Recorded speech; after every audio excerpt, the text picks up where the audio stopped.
Hello everyone. Today is July 4th, 2025, and it's around 6:13 p.m. Japan time. The Nikkei is trending down a bit today, hovering around 39662 yen in the futures market. Given the uncertainty, I want to dive deeper into Trump tariff policy again. In my view, these tariffs represent a kind of a modern-day isolationism and sakoku policy, if you will, like Japan's Edo era closed-door policy, but now implemented by the US. Here's the logic.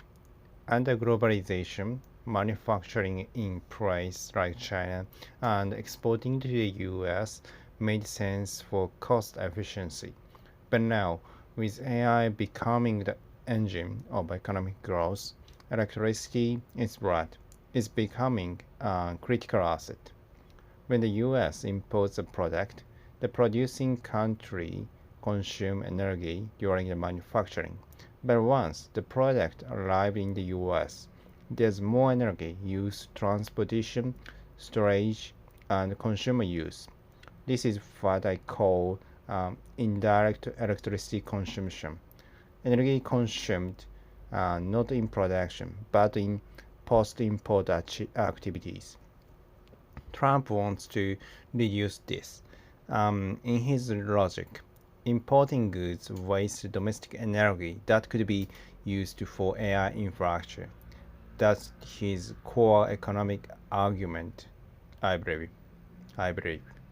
And to curb this, tariffs are imposed to raise price. Consumers then think twice, do I really need this?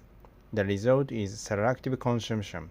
The US becomes a leaner and less wasteful, a sort of mass-up economy. So how does this affect Japan? If we define luxury imports as those driven by the desire rather than necessity, like cars, fashion, accessories, and Japan stands out. If we count automobiles as a desire driven rather than essential, about 60% of Japanese exports to the US fall under that category.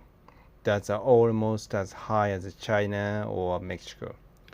In other words, Trump may see Japan's exports as a form of economic attack, drawing US resources and delaying AI developments. From that perspective, high tariffs, even up to 70%, are not negotiations tactic, but a structural shift. This is not about short-term trade disputes. It's about long-term resource reallocation, rebalancing, less consumption, more power to AI. So yes, this is a form of economic isolationism designed to preserve energy for American futures, American first, relevance, as the Besant might say. And it's why we cannot expect much optimism in Japan and US trade talks right now. That's it for today. If you like this content, follow me like you would longer put option, anticipating the unexpected. See you tomorrow.